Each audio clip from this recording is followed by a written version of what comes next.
नमस्ते बच्चों। आज जो मैं दूसरी कड़ी की कहानी जो सुनाने जा रहा हूँ, पहले आपने पिंजरे की मैंने सुनी होगी। आज जन्मदिन का उपहार। आप ये देखो कि बच्चों के लिए जन्मदिन कितना बड़ा त्यौहार है, कितनी उमंग है, कितनी उम्मीदें रहती हैं उनकी कि कोई उन्हें आके उपहार दे। लेकिन वो बाप जो गरीबी में रहते हैं, उन बच्चों को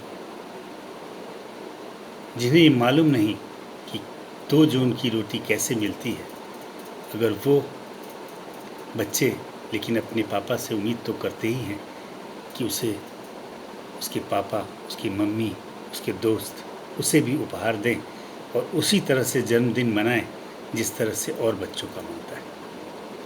तो मेरी इस कहानी को आप सुने, समझें और अपने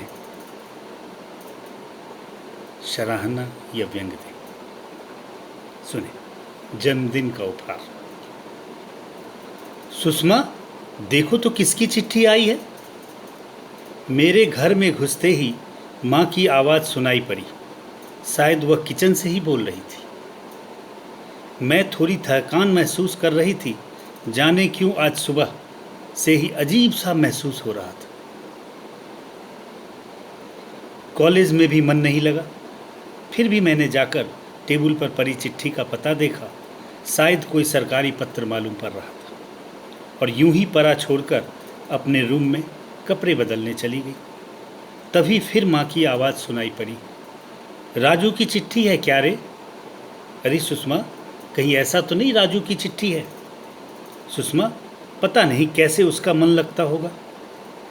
जब से तेरे बाबा गुजर गए मुझे हमेशा डर लगता है, और अब है भी कौन मेरा तुम दोनों के अलावे।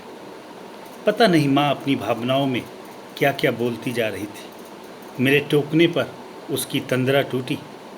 देखा, उसकी आंखों में आंसू भर आए थे। मैं उससे लिपटते हुए उसके आंसू पोंछकर कहा, अरे माँ, तू क्यों चिंता करती है? राजू तो ठीक ही होगा। वह अपने को हर परिस्थितियों में ढालना जानता है। मुझसे छोटा जरूर है पर काफ़ी समझदार है तुम्हारा बेटा। मुझसे छोटा जरूर है पर काफ़ी समझदार है तुम्हारा बेटा। पर चिट्ठी तो कोई सरकारी मालूम पड़ती है और मैंने तो खोला भी नहीं। पहले मुझे कुछ नाश्ता और एक चाय पिला दो, तब देखूंगी क्या लिखा है इस सरकारी पत्र में। मैंने टेबल पर से पत्र उठाकर उसे पुनः देखा तथा कुछ ना समझते हुए उसे खोल दिया। पत्र के एक एक शब्द मुझे अपने 20 साल पहले का जन्मदिन याद दिला गया। बाबा का वो उदास चेहरा जब मैंने कहा था कि मेरे जन्मदिन पर मुझे उपहार चाहिए बाबा।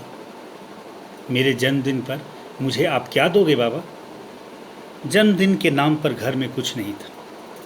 पड़ोस से लाए हुए आटे की रोटी और थोड़ी सी साग। जाने कहाँ से माँ ले आई थी। पर हाँ, राजू के जन्मदिन पर हमेशा माँ 2-3 सब्जियाँ तो बनाती ही थी, भले ही चाहे उसे लोगों के घर से जा कर मांगना ही क्यों न पड़े।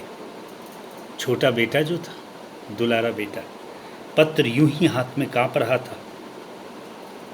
पता नहीं माँ से क्या बोला। मेरी आंखों से आंसू की बूंदें पत्र पर टपकती जा रही थी। मुझे याद है बाबा ने कहा था, बेटे, तुम्हें देने के लिए आशीर्वाद और प्यार के अलावे मेरे पास तो कुछ भी नहीं है। पर इतना ज़रूर याद रखना कि मैं तुम्हारे जन्मदिन का उपहार शीर्षक से एक कहानी लिखूंगा जो तुम्हारे इसी जन्मदिन पर तुम्हें भेंट करूंगा। मुझे याद नहीं बाबा ने वो कहानी कब लिखी, पर आज जब उस कहानी पे राष्ट्रपति का पुरस्कार मिलने वाला है तथा उसी को लेने के लिए ये सरकारी पत्र निमंत्रण कार्ड के रूप में आया। मैंने कितना शोर मचाया था उस दिन कि मुझे प्लास्टिक वाली मोर चाहिए, सोनी चाहिए, बारबी डॉल चाहिए। और सब लोग लाचार से खड़े रह गए। पुरस्कार खुद राष्ट्रपति अपने हाथों से देने वाले हैं और साथ में इस कहानी की एक प्रति के साथ 15,000 रुपये का नगद पुरस्कार भी था। पर उन्हें कैसे पता कि बाबा अब नहीं रहे? उन्होंने माँ और मुझे ही सिर्फ बुलाया था। निश्चय ही बाबा ने अपनी कहानी मेरे जन्मदिन के उपहार के स्वरूप समर्पित कर दिया है। मेरी आंखों के आगे बाबा का वो उदास चेहरा अब भी याद है, पर उन्हें क्या पता कि उनका जन्मदिन का उपहार कितना कीमती। धन्यवाद। इसी तरह से माँ बाप के जो भी उपहार आपको मिले वो सब आशीर्वाद है। धन्यवाद। उम्मीद है आपको ये कहानी ज़रूर पसंद आई होगी और फिर किसी तीसरी कहानी का इंतज़ार करें और वो जल्द ही आएगी। धन्यवाद।